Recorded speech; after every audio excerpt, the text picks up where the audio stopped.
الحمد لله نحمده ونستعينه ونستغفره ونؤمن به ونتوكل عليه ونعوذ بالله من شرور أنفسنا ومن سيئات أعمالنا من يهده الله فلا مضل له ومن يضلله فلا هادي له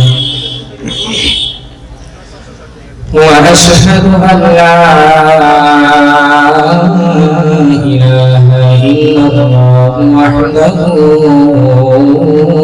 لا شريك له وأشهد أن سيدنا وسندنا وحبيبنا وحبيب ربنا وطبيبنا وطبيب قلوبنا ومولانا محمدا عبده ورسوله أرسله بالحق بشيرا ونذيرا وداعيا إلى الله بإذنه وسراجا وقمرا منيرا أما بعد فقد قال الله تعالى في كلامه المجيد وفي الفرقان الحميد أعوذ بالله من الشيطان الرجيم بسم الله الرحمن الرحيم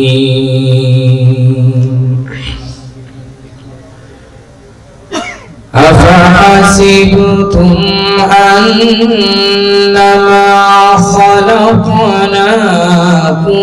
عبثا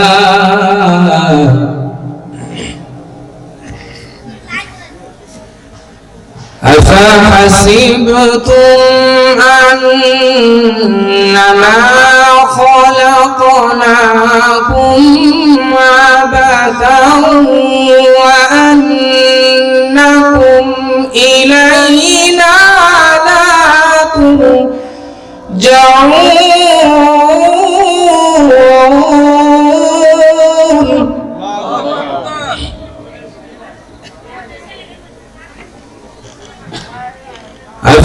أفحسبتم أنما خلقناكم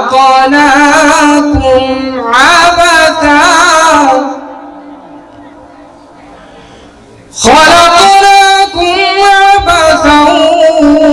وأنكم إلينا لا ترجعون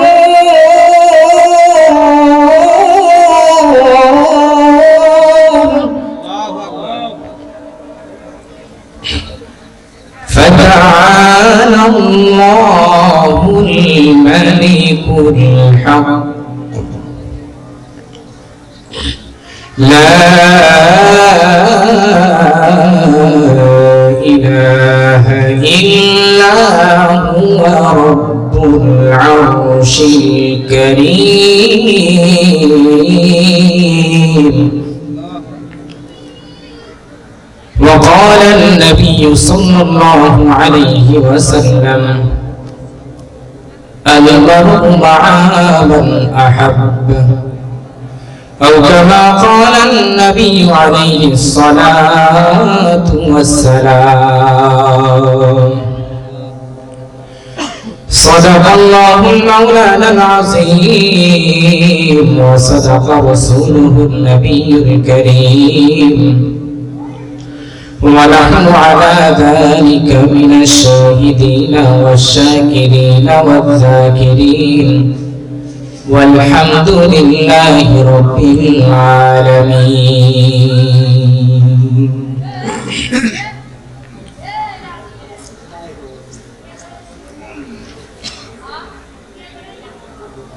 مصطفی حافظ بتوغویم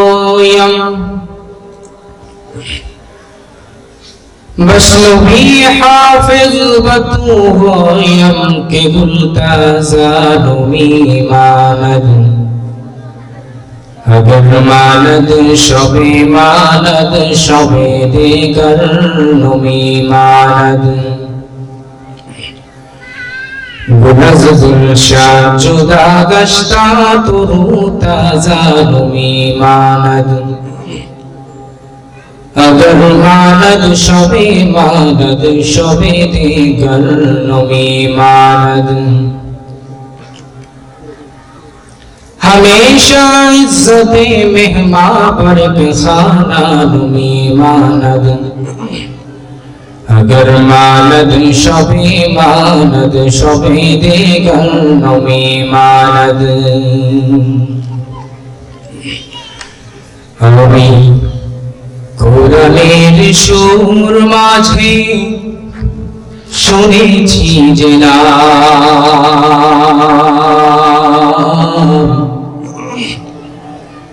আজানের সুর মাঝেও শুনেছি নাম আমি কোরআনের সুর মাঝে শুনেছি যে নাম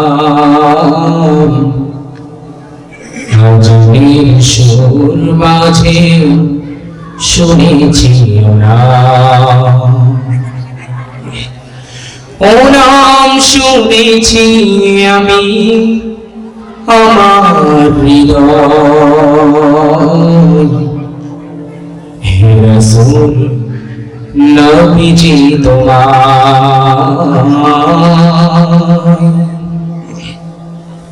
হে রাসূল নবীজি তোমায় আরশের বুকে লিখা ও মধুর নাম तमाम अरब कुल জানাই সালাম আল্লাহু আকবার বলেন আর চিৎকার মেলে বলে আল্লাহু আকবার আরশের বুকে লিখা ও মধুর নাম तमाम अरब कुल জানাই সালাম ব্যতীত মানবতা ফিরে খোঁজে হায় হে রাসূল নবীজি তোমায় হে রাসূল নবীজি তোমায় কলমা পড়েন লা ইলাহা ইল্লাল্লাহ জোরে লা ইলাহা ইল্লাল্লাহ জোরে লা ইলাহা ইল্লাল্লাহ লা ইলাহা ইল্লাল্লাহ আল্লাহকে যারা চিনিল ভাবে তারি নিয়ামত সবাই পাবে আল্লাহু আকবার বলেন আরো চিৎকার মেরে বলেন না আল্লাহু আকবার আল্লাহকে যারা চিনিল ভাবে তারি নিয়ামত সবাই পাবে ইহকালে মুক্তি পরকালে শান্তি ইহকালে মুক্তি পরকালে শান্তি দেবেন তারে আল্লাহ তাআলা লা ইলাহা জোরে লা ইলাহা ইল্লাল্লাহ, লা ইলাহা দুনয়ন মিলে যেদিকে তাকাই তারি নিয়ামত দেখিতে পাই। আল্লাহু আকবার বলে। যেদিকেই তাকাই না কেন নিয়ামত কার? সেই মাওলা পাকের প্রত্যেকটা নিয়ামতের শুকরিয়া আদায় করা দরকার আছে না নাই? যদি থাকে তবে চিৎকার করে বলি আলহামদুলিল্লাহ, আরো জোরে সোরে অন্তর থেকে বলি আলহামদুলিল্লাহ। দুনয়ন মিলে যেদিকে তাকাই তারি নিয়ামত দেখিতে পাই। কেমনে করব শুকর আদায়, কেমনে করব শুকর আদায়, ওহে মোদের আল্লাহ তাআলা লা ইলাহা জোরে লা ইলাহা ইল্লাল্লাহ, লা ইলাহা লা ইলাহা ইল্লাল্লাহ মুহাম্মাদুর রাসূলুল্লাহ সাল্লাল্লাহু আলাইহি ওয়াসাল্লাম। ভাটপান্ডি পশ্চিম পাড়া মক্কা জামে মসজিদের নির্মাণ কল্পে তাফসীরুল কুরআন মাহফিল, উক্ত তাফসীরুল কুরআন মাহফিলের প্রধান অতিথি, বরেণ্য অতিথি, বিশেষ অতিথি ও আমন্ত্রিত অতিথি, আমার সামনে উপবিষ্ট দিন পিপাসু, ইলম পিপাসু, আল্লাহর হাবিবের সুন্নাত পিপাসু কিছু দ্বীনি ভাই এবং পর্দার আড়ালের আমার সম্মানিতা সকলগুলি গুণান্বিতা আমার মা ও বোনেরা, সবাইকে আমার অন্তরের অন্তরস্থল থেকে আন্তরিক মোবারকবাদ। সূচনার অঙ্গে জানতে চাই আপনারা সবাই কেমন আছেন? আলহামদুলিল্লাহ। আর একটু জোরে সোরে বলেন কেমন আছেন? আলহামদুলিল্লাহ। আলহামদুলিল্লাহ। আল্লাহ পাক রব্বুল আলামিন দুনিয়ার বিভিন্ন ব্যস্ততা থেকে ফারিগ করে প্রথমত জুমার দিন শেষ করে এই বিশাল বড় তাফসীরুল কুরআন মাহফিলে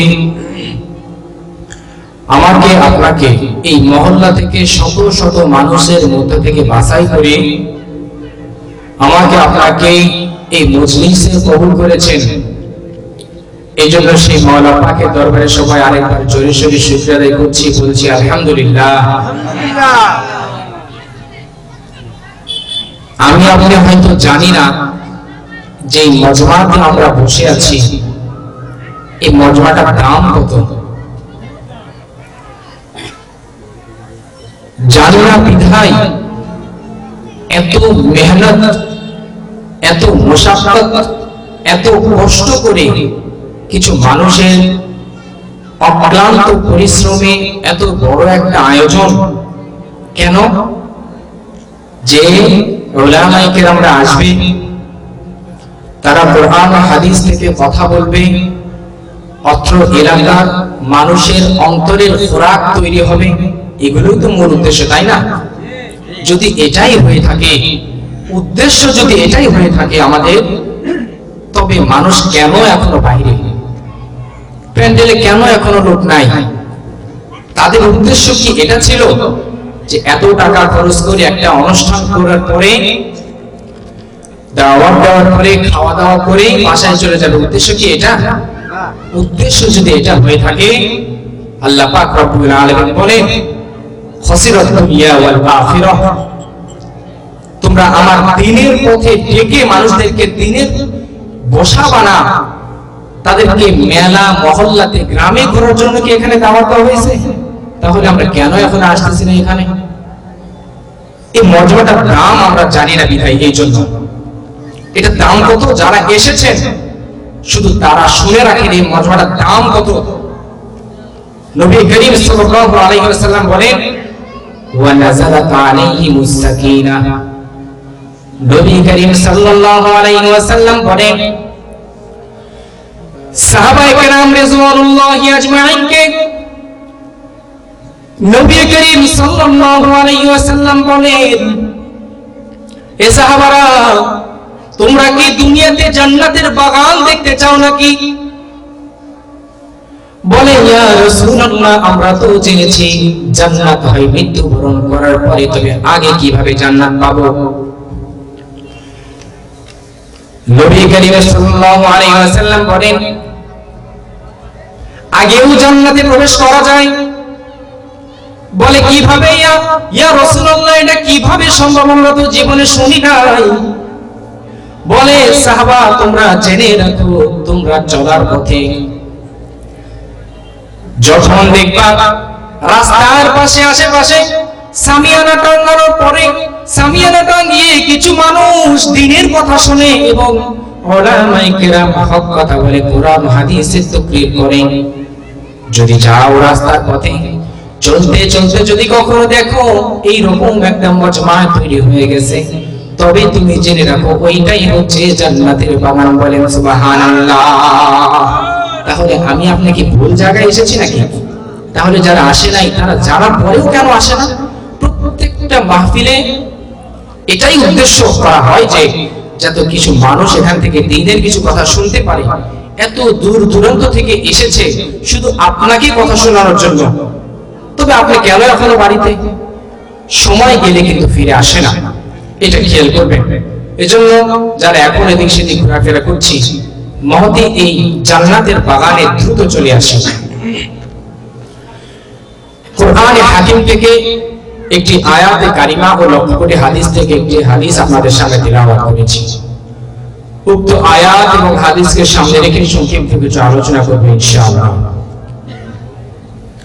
আল্লাহ পাক রব্বুল আলামিন কোরআনে হাকিমে বলেন, আফাহাসিবতুম আন্নামা খালাকনাকুম আবাসান ওয়া আন্নাকুম ইলাইনা লা তুরজাউন।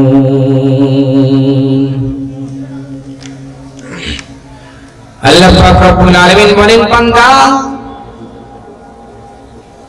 তোমরা জেনে রাখো আমি তোমাদেরকে অনার্থক সৃষ্টি করি নাই। কি জোরে বলেন, কেন কি সৃষ্টি করে নাই? অনার্থক সৃষ্টি করে নাই। কেন সৃষ্টি করেছে? আল্লাহ পাক রব্বুল আলামিন কোরআনে বর্ণিত করে বলে, হে বান্দা, আমি তোমাদেরকে অনার্থক সৃষ্টি করি নাই। আমি তোমাদেরকে দুনিয়াতে এমনি পাঠাই নাই যে তোমরা দুনিয়ায় যাওয়ার পরে, জন্মগ্রহণ করার পরে, শিশু থাকলা, শিশুর পরে যৌবন আসলো, যৌবনের পরে কৈশোর থেকে শুরু করে বৃদ্ধ হয়ে মৃত্যুবরণ করলা, বিবাহ করলা, শাদী করলা, ঘোরাফেরা করলা। শুধু এই জন্যই আমি তোমাদেরকে সৃষ্টি করি নাই। আমি তোমাদেরকে কেন সৃষ্টি করেছি? আল্লাহ পাক রব্বুল আলামিন বলেন, ওয়ামা খালাকতুল জিন্না ওয়াল ইনসা ইল্লা লিয়াবুদুন। আল্লাহ পাক রব্বুল আলামিন বলেন, বান্দা, তোমরা জেনে নাও আমি তোমাদেরকে কেবলমাত্র ইবাদত করার জন্য সৃষ্টি করেছি। বলেন সুবহানাল্লাহ। কিন্তু আমরা দুনিয়ায় এসে দুনিয়ার ধোঁকায় পড়ে, দুনিয়ার গুনাহের মোহে পড়ে কেন দ্বীনের কাজগুলো আমাদের বুঝে আসে না? যে জন্য আমাদেরকে সৃষ্টি করা হলো সেটা কেন আমরা বুঝি না? বাবাজিরা ভালো করে খেয়াল করে দেখেন, নিজের অন্তরকে জিজ্ঞাসা করেন, সময় তো নাই, মালাকুল মউত কখন আসবে? কোথাও লেখা নাই যে অমুক সময় অমুকের ঘরে মালাকুল মউত আসবে। কোথাও লেখা নাই যে অমুকে অমুক দিনে মৃত্যুবরণ করবে। দুনিয়ার নিয়ম হচ্ছে টেকনোলজি এত আপডেট হয়ে গেছে, যেদিন থেকে মায়ের গর্ভে সন্তান আসে টেকনোলজি বলে দেয় অমুক দিনে অমুক তারিখে অমুক সময় ডেলিভারি হবে, বলে কি না বলে? টেকনোলজি এত আপডেট যে আসতেছে তাও বলে দিচ্ছে অমুক দিনে অমুক সময় অমুক সেকেন্ডে দুনিয়াতে পা রাখবে। কিন্তু বাবাজিরা জেনে রাখেন, আল্লাহ বলেন আশার সিরিয়াল থাকতে পারে, আশার ধারাবাহিকতা থাকতে পারে, সময় নির্ধারণ করা থাকতে পারে, কিন্তু আল্লাহ পাক রব্বুল আলামিন বলেন তোমাকে দুনিয়া থেকে কখন টান দেওয়া হবে, তোমার গলায় যে দড়ি বাঁধানো আছে সেই দড়িটা কখন হেঁচকা দিয়ে টান দেওয়া হবে, কোন বান্দার ক্ষমতা নাই যে এটা বলতে পারবে, ঠিক কিনা? আমরা তো সবকিছুই জানি, আমাদের কলবে সবকিছু গাথা, আমরা জানার পরেও কেন আসি না, জানার পরেও কেন আমরা দিনের পথে বসি না? মানুষদেরকে কিভাবে বুঝাইলে মানুষ এটা বুঝবে? আমার বোঝা জানার বাকি নাই, আমি এটা বুঝতে পারি না যে কিভাবে বুঝাইলে বুঝবে যে বাবা আল্লাহ আমাদেরকে অনার্থক সৃষ্টি করে নাই, দুনিয়ায় সামান্য কিছু মোহে পড়ে তার পিছে দৌড়াদৌড়ি করি। কেউ যদি 200 টাকা দেয়, সারাদিন তার জন্য বরাদ্দ, নামাজ নাই, কালাম নাই, কিচ্ছু নাই, কেন? সে 200 টাকা দিয়েছে সেই জন্য তার পিছে সারাদিন ঘুরি। আরে পাগল, যেই মাওলা থেকে এত দয়া এত মায়া করে বানাইলো, তুই সেই মাওলার পিছে একটা ওয়াক্ত ঘোরার জন্য কি সুযোগ হয় না রে কপাল পোড়া? একটু নিজের বিবেককে জিজ্ঞাসা করে রাখেন, যেই মাওলা তোমাকে আমাকে এত মায়া এত দয়া করে বানাইলো, সেই মাওলাকে কি একটু সময় দেওয়ার মতো সুযোগ হয় না? সেই মাওলাকে কি সময় দেওয়ার মতো তোমার টাইম মেলে না? তোমার সারাদিন এত ব্যস্ততা, তোমার সারাদিন একটা শিডিউল তৈরি করা থাকে, ফজরের পরে অমুকের সাথে দেখা করতে হবে, জোহরে অমুকে যাইতে হবে, বিকালে অমুকের সাথে দেখা করতে হবে, মাগরিবে কোনো সময় নাই, সারাদিনের একটা শিডিউল তৈরি হয়ে গেছে। কেন? এটা দুনিয়ার ব্যস্ততা। আল্লাহ পাক বলে মা বান্দারে, তোরে আমি এত দয়া এত মায়া করে বানাইলাম, তুই ওই বান্দা দুনিয়াতে যাওয়ার পরে আমার জন্য কি একটু শিডিউল তৈরি হয় না? আল্লাহ 5 ওয়াক্ত শিডিউল দিয়ে পাঠাইলো, বান্দা তুমি যত ব্যস্ততার ভিতরে থাকো 5 ওয়াক্ত নামাজে আমাকে সাড়া দাও। কিন্তু আমি আপনি এত দেমাগওয়ালা হইলাম, এত অহংকারওয়ালা হইলাম, মুয়াজ্জিন আযান দিলে আমরা বলি মুয়াজ্জিনের খেয়ে দিয়ে কাম নাই, শুধু একটু পরে আযান দেয় বলেন নাউজুবিল্লাহ। এইরকম কপাল পোড়া মুসলমান আমাদের বাংলাদেশে এখনো আছে, যে আল্লাহকে ভুলে গিয়ে আযান দিলেও বিরক্ত বোধ করে। আল্লাহ বলে তোর জন্যই তো আমি জাহান্নাম তৈরি করে রাখছি। ভালো করে খেয়াল করে দেখেন, আল্লাহ পাক রব্বুল আলামিন বলে বান্দা দুনিয়াতে খেয়াল করে দেখ, পুলিশের কাজ থাকে কি? আসামি ধরার জন্য। পুলিশের কাজ কি? সে সবসময় আসামি ধরবে, তার টার্গেটই একটা, যে কি করবে, কিভাবে আসামি ধরা যায়। যাকে রিমান্ডের দায়িত্ব দেওয়া হয়েছে তার কাজ কি? তার কাছে যে আসামি পাঠানো হবে তাকে শুধু কোবানো, ওর একটাই কাজ। দুনিয়ার নিজাম অনুযায়ী পুলিশের দায়িত্ব শুধু আসামি ধরা থাকে, যে রিমান্ডের মারামারির দায়িত্বে থাকে সে যদি শুধু মারের দায়িত্বে থাকে। আল্লাহ পাক রব্বুল আলামিন বলে বান্দারে, আমি ওইরকম জাহান্নামকে তৈরি করে রাখছি জাহান্নামী ব্যক্তিদেরকে গেলার জন্য।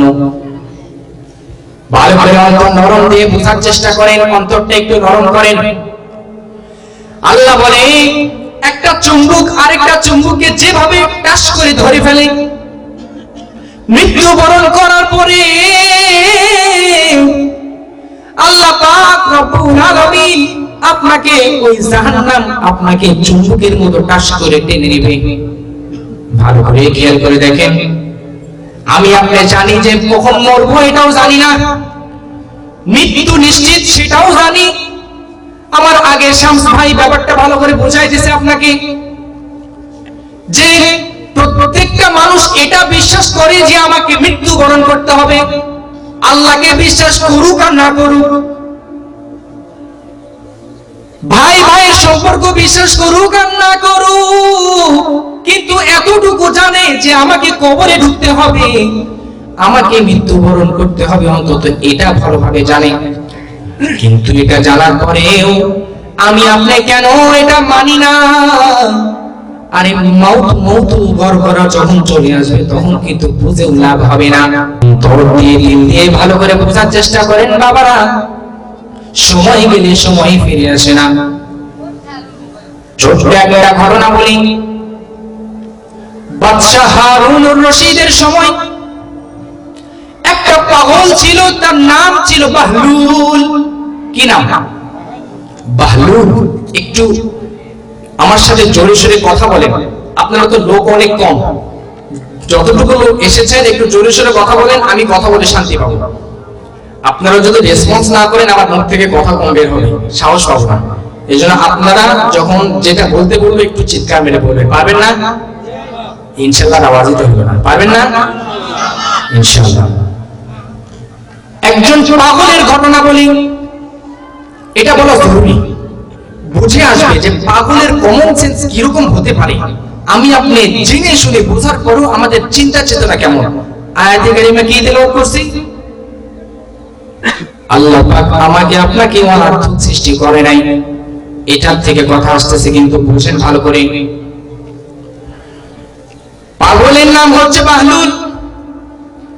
বাহলুল পাগলের সময় একজন রাষ্ট্রপ্রধান ছিল, তার নাম হচ্ছে বাদশাহ হারুনুর রশিদ। সে এমন একজন পাগল, সে কি করে জানেন নাকি? সে করে কি, মাঝে মাঝে কবরে গিয়ে বসে থাকে।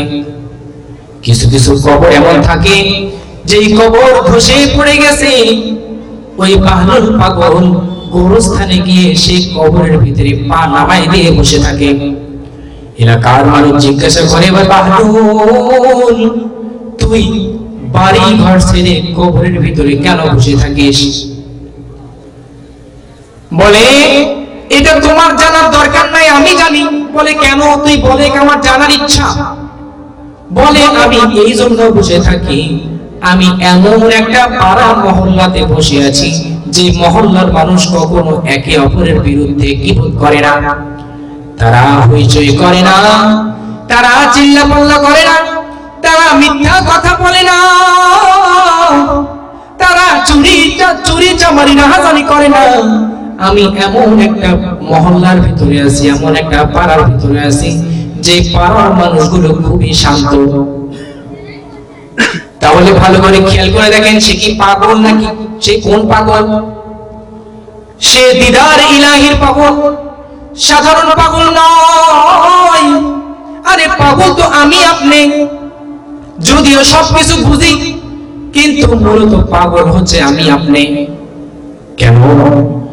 দুনিয়ার সমস্ত কিছু আমাদের বোঝা শেষ, সবকিছু পড়াশোনাও করা শেষ, দুনিয়ার ব্যাপারে আমাদের খুবই জ্ঞান, কিন্তু আল্লাহ আল্লাহ রাসূলের যে দিকে জ্ঞান সেই দিকে আমাদের কোনো জ্ঞান নাই। তাহলে আমরা কি পাগল নাকি অন্য কিছু? আমরা পাগল না? আমরা অবশ্যই পাগল। ওই পাগল পাগল সব সময় কবরে গিয়ে বসে থাকতো। কেন? সে ওই জায়গায় গিয়ে নিজেকে এটা অনুভব করাইতো যে আমি এমন একটা জায়গায় আছি বাবারে, এই জায়গার মানুষ নিরিবিলি থাকতে পছন্দ করে, এই জায়গার মানুষ চিল্লাচিল্লি করে না, এই জায়গার মানুষ গীবত শিকায়ত করে না। এমন একটা মহল্লায় আছি, তার মানে বোঝা গেল এমন সেমন পাগল নয়, সে আল্লাহর পাগল।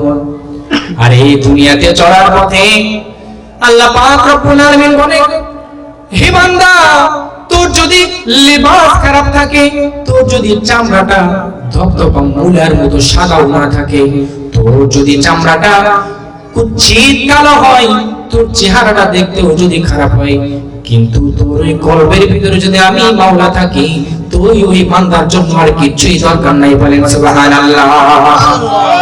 তাহলে কি বোঝা গেল? সে যেমন তেমন পাগল নয়, সে আল্লাহর পাগল।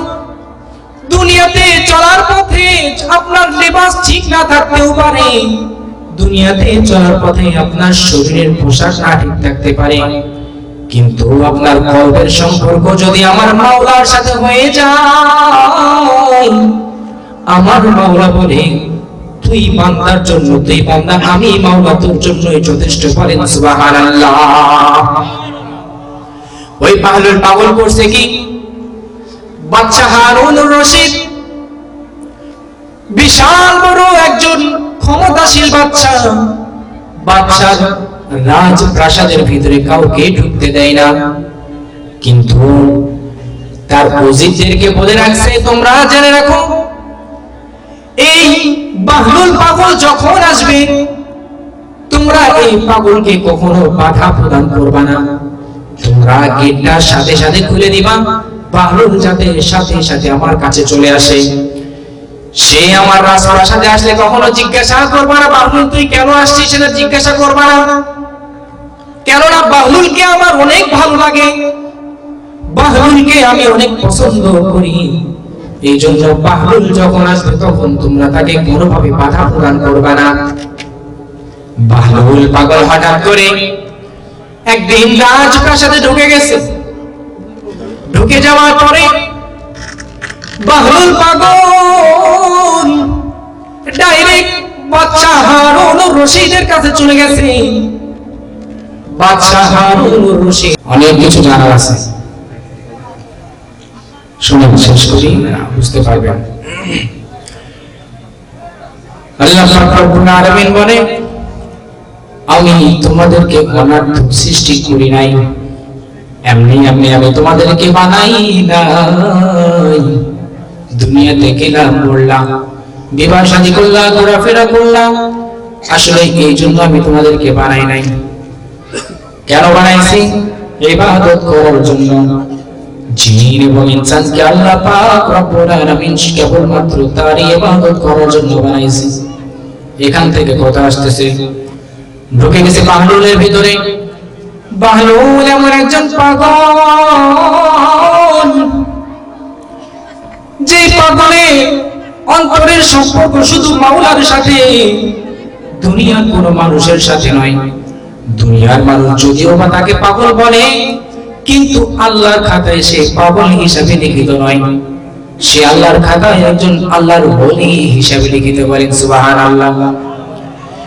ওই বাহলুল পাগল বাদশা হারুনুর রশিদের দরবারে যখন আসবে, তখন ওজিরদেরকে বলে রেখেছে বাহলুল যখন আসবে তখন তোমরা কখনো বাহলুলকে নিষেধ করবা না, সাথে সাথে গেট খুলে দিবা, যাতে বাহলুল সাথে সাথে আমার দরবারে চলে আসতে পারে। এই জন্য বাহলুল পাগল একদিন হঠাৎ করে বাদশা হারুনুর রশিদের দরবারে চলে আসছে। হারুনুর রশিদের দরবারে চলে আসার পরে বাদশা হারুনুর রশিদ বলতেছে, বাহলুল হাসতে হাসতে বলতেছে যে আমার হাতে একটা লাঠি আছে, এই লাঠি তোমাকে উপহার দিলাম, শর্ত আছে তোমার থেকে যদি কোনো বোকা মানুষকে দুনিয়াতে পেয়ে যাও, তবে সেই মানুষকে এই লাঠিটা উপহার দিবা। কি কথা বুঝতে পারছেন?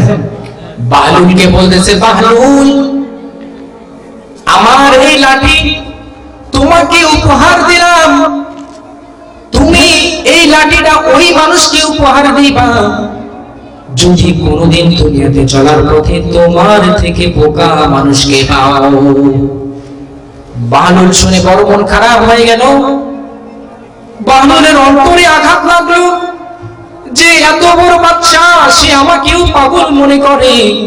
আমি এতদিন মনে করতাম সে আমার সাথে মজা করে, কিন্তু ব্যাপারটা সিরিয়াস। আসলেই তো বাদশা আমাকে পাগল মাজনুন মনে করে, কিন্তু বাহলুলের অন্তরের ভিতরে তো শুধু মাওলার দিদার, একটাই চাওয়া যে আমি মাওলার দিদার চাই। তাতে যদি দুনিয়ার মানুষ আমাকে পাগল বলে তাও সমস্যা নাই, দুনিয়ার মানুষ আমাকে যদি পাগল বলে, মাজনুন বলে, আমাকে যা ইচ্ছা বলে যাক, সমস্যা নাই। বাদশার এই কথা শোনার পরে বাহলুলের অনেক খারাপ লেগেছে, নিজের অন্তরে অনেক বোঝ দিয়েছে যে বাহলুল তুই মন খারাপ করিস না, তুই তো মাওলার পাগল, একদিন এই মন খারাপকে তুই ঠিক করে দিতে পারবি। এই মনে ব্যথা নিয়ে বাহলুল নিজের বাড়িতে চলে গেছে। কি ব্যথা যে বাহলুল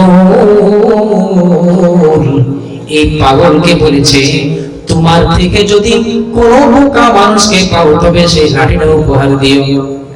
বাহলুল পাগলা খুঁজতেছে, তার থেকে বোকা মানুষ তো পাই না, তার থেকে অনেক চঞ্চল মানুষ, তার থেকে হাঁটা চলা ভালো, শরীরের পোশাক ভালো, সে বোকা পাচ্ছে না।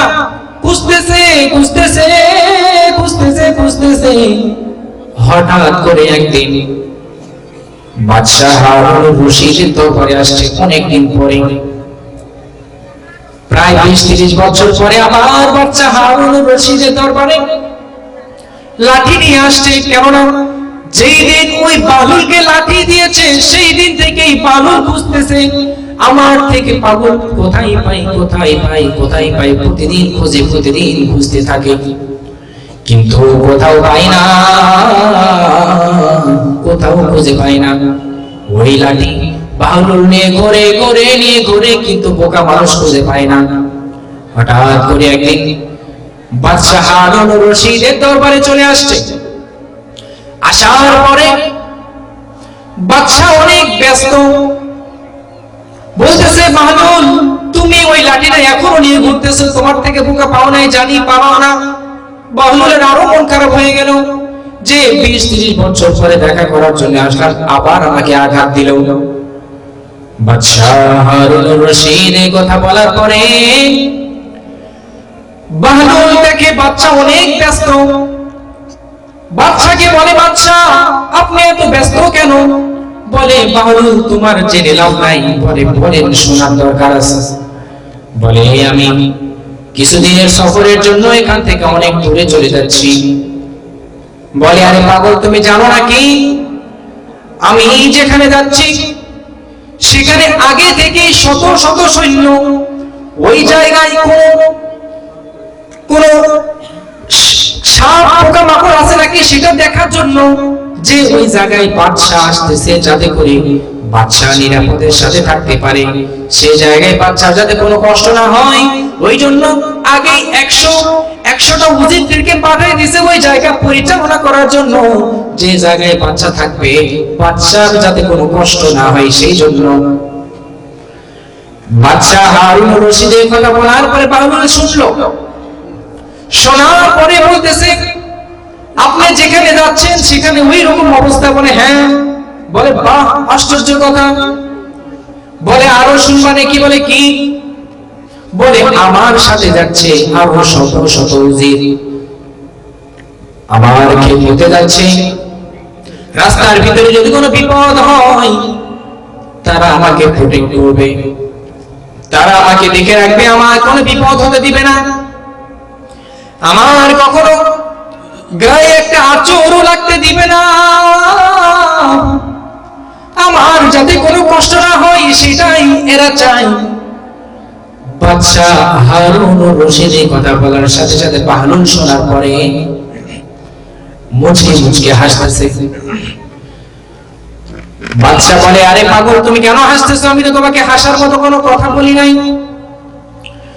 বলে, এই জন্য হাসতেছি। বলে, আপনি কোথায় যাবেন? অমুক জায়গায় যাবেন। সেই জায়গাতে যাওয়ার জন্য কত প্রস্তুতি, সেই জায়গায় যাওয়ার জন্য আপনার সাথে শত শত মানুষ যাবে, যাতে আপনার কোনো ক্ষতি না হয়, কোনো হিংস্র প্রাণী যাতে আপনাকে আঘাত করতে না পারে, সেই জন্য চতুর্দিকে আপনার পাশে কত সৈন্যবাহিনী থাকে, এবং যেখানে যাবেন সেখানেও কত সৈন্যবাহিনী রাখছেন, যাতে ওই গন্তব্যে পৌঁছার পরে আপনার কোনো কষ্ট না হয়। বাদশা বলে, হ্যাঁ এটাই তো ঠিক আছে। বলে, না ঠিক নাই, কোনোভাবেই ঠিক নাই। এ কথা বাহলুল শোনার পরে যেই লাঠি নিয়ে বাহলুল দীর্ঘ 30 বছর ঘুরলো, ওই লাঠি আবার বাহলুল ওই বাদশাকে দিয়ে বলতেছে, আপনি আমাকে বলেছিলেন যে তোমার থেকে যদি কোনো পোকা মানুষ পাও সেই লাঠিটা উপহার দিবা। আজকে আমি বাহলুল বলতেছি আপনি আমার থেকেও বেশি পোকা, এই জন্য এই লাঠি আপনাকেই উপহার দিলাম। বলেন সুবহানাল্লাহ। কেন উপহার দিল ভালো করে খেয়াল করেন। পাগল তো এই যেমন তেমন পাগল নয়, এই যেমন তেমন পাগল। কিসের পাগল? আল্লাহর পাগল। এ তো যেমন তেমন পাগল নয়, এ তো মাওলার পাগল, এ তো দুনিয়ার পাগল নয়। আমরা দেখতে পাগল কিন্তু বাস্তবে আমরা পাগল, আমরা তো আল্লাহর পাগল না। আমাদের জ্ঞান থাকার পরেও জ্ঞানটাকে কাজে লাগাচ্ছি না, আমাদের মস্তিষ্ক থাকার পরেও আমরা মস্তিষ্ককে কাজে লাগাচ্ছি না। মুসলমানিত্ব আছে, মুসলমান নাম আছে, কিন্তু মুসলমানিত্ব ভিতরে নাই। এইজন্যই তো আল্লাহ পাক রব্বুল আলামিন আপনাকে আমাকে কত মায়া মহব্বত করে বানাইছে শুধু তার গোলামি করার জন্য। আমরা দুনিয়াতে এসে পাগল হয়ে গেছি, তার গোলামি পর্যন্ত করি না। এইজন্যই তো বাপ দাদারা বলে যে বেটা মানুষের মতো মানুষ হয়, বলে না? বলে আরে মানুষের মতো মানুষ, আমাকে দেখতে কি বেড়া ছাগল মনে হয় নাকি যে মানুষের মতো মানুষ বানাইতে হবে? আমি তো মানুষই, তারপরে এটা কেন বলে? আরে বাবা মানুষের মতো মানুষ হও, এটা বলে না? আপনিই তো আপনার সন্তানকে বলেন যেমন তেমন হলে চলবে না, মানুষের মতো মানুষ হতে হবে, এটা বলেন না? আপনি নিজেকে প্রশ্ন করেন তো, আপনি তো মানুষকেই তো বলতেছেন মানুষের মতো মানুষ, আর মানে তুই তো মানুষই, আবার তাকে কেন বললেন যে মানুষ শুধু হাত পা চোখ থাকলে মানুষ বলে না, শুধু কথা বললেই তাকে মানুষ বলে না। মানুষ তাকে বলে যে মানুষের মতো কাজ করে, অর্থাৎ আল্লাহ আল্লাহর রাসূলের পথে সব সময় চলে, সেই হচ্ছে অরিজিনাল মানুষ। ঠিক কি না? মানুষের মতো মানুষ হতে হবে, অর্থাৎ আপনাকে আল্লাহর দেওয়া বিধান মানতে হয়, নবীর সুন্নাহগুলো মানতে হবে, তারপরেই আপনি মানুষের মতো মানুষ হবেন। এই জন্যই তো বাপ দাদারা বলে বেটা তুই মানুষের মতো মানুষ হ। শুধু লেবাস ঠিক থাকলে তাকে মানুষ বলে না, শুধু সুন্দর পোশাক পরলে তাকে মানুষ বলে না। মানুষের যে কাজগুলো করা দরকার সেই কাজগুলো ভিতরে থাকতে হবে, তবেই আপনাকে পরিপূর্ণ মানুষ বলবে। এই জন্য আল্লাহ পাক আপনাকে বলে যে মুসলমান ইমানদার না হয়ে মৃত্যুবরণ করিও না। এই কথা কিন্তু কাফেরকে বলে নাই, আল্লাহ পাক প্রত্যেকটা জায়গায় বলছে ইয়া আইয়ুহাল্লাযীনা আমানু। আল্লাহ প্রত্যেকটা জায়গায় হে ঈমানদারগণ, প্রত্যেকটা জায়গাতে কাফেরদেরকে বলে নাই, আল্লাহ বেঈমানদেরকে বলে নাই। আল্লাহ ইয়া আইয়ুহাল্লাযীনা আমানু এই কথা বলছে হে ঈমানদারগণ তোমরা এইটা করো ওইটা করো, ভালো হও খারাপ, যেটাই বলেছে শুধু বলেছে ইয়া আইয়ুহাল্লাযীনা আমানু হে ঈমানদারগণ বলছে। তার মানে যারা ঈমান এনেছে তাদেরকে পুনরায় ঈমান আনতে বলতেছে। তার মানে আমাদের ভিতরে যে ঈমান আছে সেই ঈমানটা ঘুরে ধরেছে, কি ঘুরে ধরে গেছে। এই জন্য ঘটনা শেষ করে দেই। বাহলুল পাগল এই কথা বলার পরে বাচ্চা আশ্চর্য হয়ে গেল, আশ্চর্য হয়ে গেছে যে আজকে বাহলুল আমাকে অপমানিত করলো। বলে বাচ্চা আমি আপনাকে অপমানিত করি নাই, আপনি এই দুনিয়াতে যেখানে যাচ্ছেন হয়তো সামান্য 10 দিন থাকবেন বা 1 মাস থাকবেন, কিন্তু খেয়াল করে দেখেন আপনি এত বড় একজন মানুষ, আপনার এত ক্ষমতা,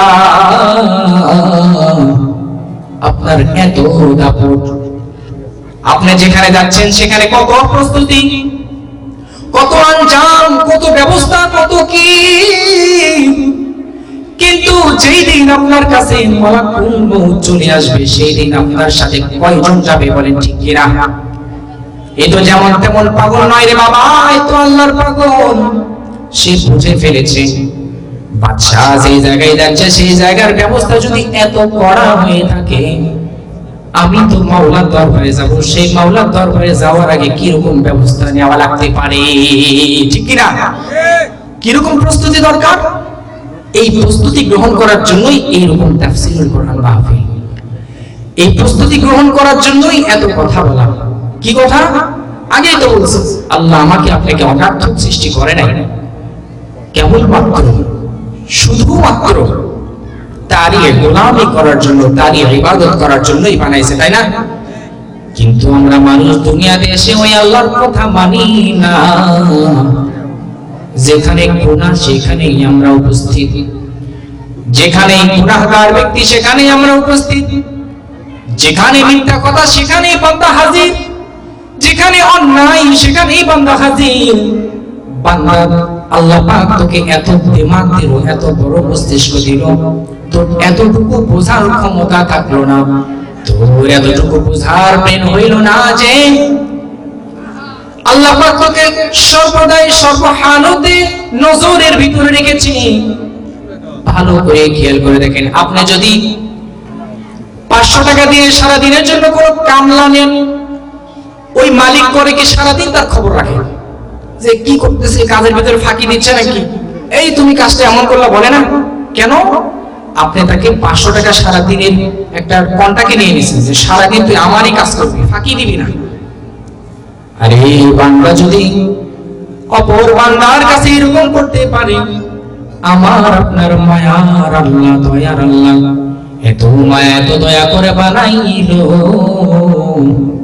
সেই আল্লাহ কি আমাকে আপনাকে সর্বদাই দেখতেছে কি দেখতেছে না?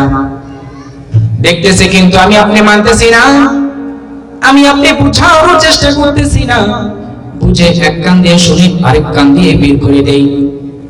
এই জন্য এই কথাগুলো শুধু শুনলেই হবে না, নিজেদের জীবনে আমলে পরিণত করতে হবে। নিজেদের জীবনে যদি এই কথাগুলো বাস্তবায়ন করতে পারেন, তবেই আল্লাহ পাক রব্বুল আলামিন আপনার জন্য সুসংবাদ দিয়ে রেখেছে। আর যদি না শুনতে পারেন, তবে ওই জাহান্নাম আপনার জন্য রান্না হচ্ছে, আপনার জন্য প্রস্তুত গ্রহণ করতেছে। ওই জাহান্নাম আপনাকে গ্রহণ করার জন্য। আগেই বলেছি, পুলিশের কাছ থেকে পুলিশ চোর আসামি ধরার জন্য, আর মৃত্যু বরণ করার পরে জাহান্নামের কাজ থাকবে, জাহান্নামী ব্যক্তিদেরকে খুঁজে খুঁজে গিলে খেয়ে ফেল দিবে। এতটুকু কথাই যথেষ্ট। তাহলে শুরুটা কোথায় করলাম? আল্লাহ পাক আমাকে আপনাকে অনার্থক সৃষ্টি করে নাই, শুধু তারই ইবাদত করার জন্য সৃষ্টি করছে। ইবাদত করতে পারবো না? ইনশাআল্লাহ পারবো না? ইনশাআল্লাহর আওয়াজই তো নাই, একটু জোরে সোরে বলি না ইনশাআল্লাহ। আল্লাহ পাক আমাকে আপনাকে তার গোলামি করে শেষ নিঃশ্বাস পর্যন্ত, মালাকুল মউত আসার আগ পর্যন্ত তার গোলামি করার তৌফিক দান করুন। সবাই বলেন আমিন। আল্লাহ পাক আমাকে আপনাকে কবুল করুন, সবাই বলেন আমিন। ওয়া আখিরু দাওয়ানা আলহামদুলিল্লাহি রাব্বিল আলামিন। আসসালামু আলাইকুম ওয়া রাহমাতুল্লাহি ওয়া বারাকাতুহু।